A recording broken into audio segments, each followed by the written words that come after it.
God's gifts that God's given Madison is just the ability to sing beautifully and play her instrument beautifully, and he's given her the gift of songwriting. And so this song that she's about to sing is an original. It's called Jesus, written by Madison Boyd. And then this is I'm going to be doing a spoken word during the bridge that I also wrote. And the spoken word is called Captain of My Vessel.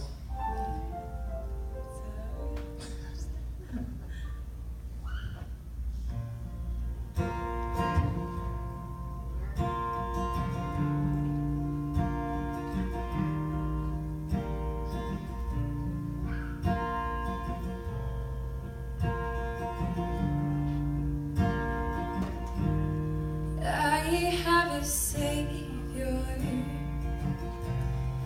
His name is Jesus Christ. Oh, how lovely is His presence with me. Born of a virgin and died this sinner's death. Only one thing could calm the grave. The blood of the Lamb, Jesus, Jesus,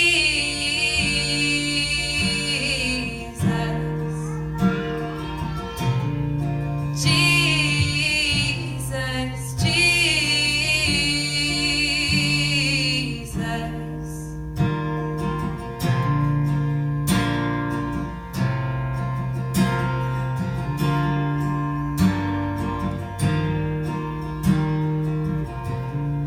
He was there at the beginning, the first breath of man. He picked me up, spun me around, and put my feet on solid ground. Oh, how we love you. Oh, how we love you. Oh, Jesus, Jesus. Oh, Jesus, Jesus.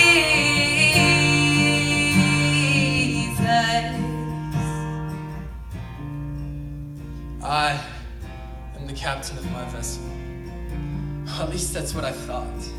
I mean, the first 16 years of my life, I chased after anything and everything that I sought. So with no supervision, I made decision after decision that made me look less and less like a Christian. The funny thing was, I craved the struggles that I had, because most oftentimes those struggles were the very sins that I actually enjoyed.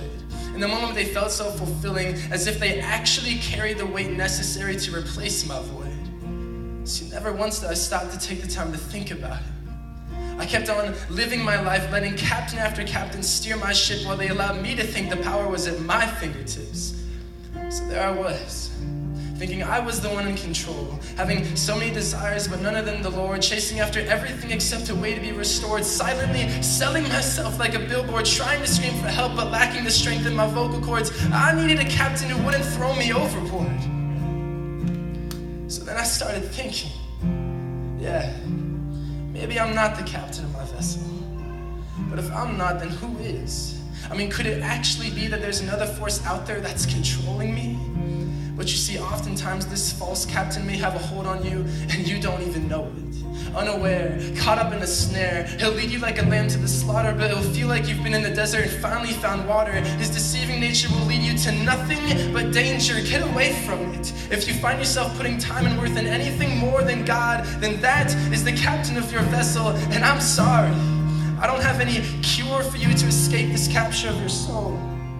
I don't have anything that can fix you altogether as a whole, but what I do have is a Savior, and in you, He finds favor. You see, this captain is one who doesn't need a compass. He gives feeling to all of those with numbness, making the deaf hear, the blind see, the lame walk, and the mute talk. And this room of sin that you are trapped in, He can unlock. And when there's a storm with wind and waves, His faithfulness stays, and He saves, and He wants to be your captain. But there's something wrong with this generation. There's something blocking this spiritual hydration. These sinful flirtations are preventing us from receiving God's gracious gift of salvation, and it just looks like no one seems to care. It's like God has gifted the world this beautifully wrapped present, but not a soul wants to open it. He's pieced together a flawless orchestra, but the listeners of these streets won't take the time to notice it. God's gifts and Jesus' words are like honeycomb, sweet to the soul and healing to the bones, so don't be bound by the lies the enemy has knit. The devil is a hypocrite who instills nothing in this world but counterfeit. Those sham sustainers deserve no place, so throw them out and rest in God's grace, please. Listen to me when I say, you can flee from those that lead you astray. I'm telling you, those things will lead you to nothing but decay. Tell them that you desire them no more, that you wish to sail with the Lord. Because even when the wind gets high and it looks like this crazy sea will take over your life, you can find steadiness in the midst of your strife. You don't want to miss out on a free gift like this. It's beauty from the abyss, turning broken hearts into bliss. So who is it? Who's driving your boat?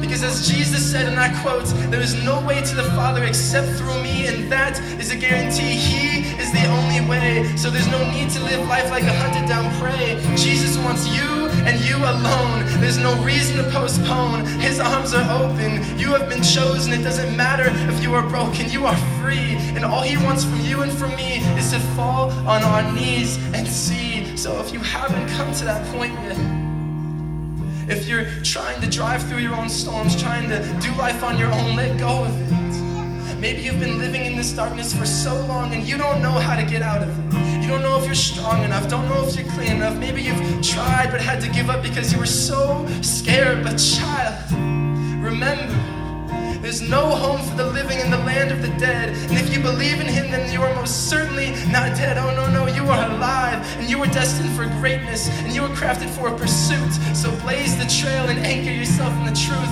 and the light that guides you will guard your heart and your mind forever. And oh, by the way, that light has a name, and it's Jesus. And he spilled his blood so that his love and mercy could flow like a flood. So do you feel it? Do you see the beauty in the cross, in the grave? Come on, let's praise the one who saves. There's beauty in the cross, beauty in the grave, beauty lying in a manger. Beauty is he, living in me for all of eternity, eternity. There's beauty in the cross, there's beauty in the grave, beauty lying in a manger.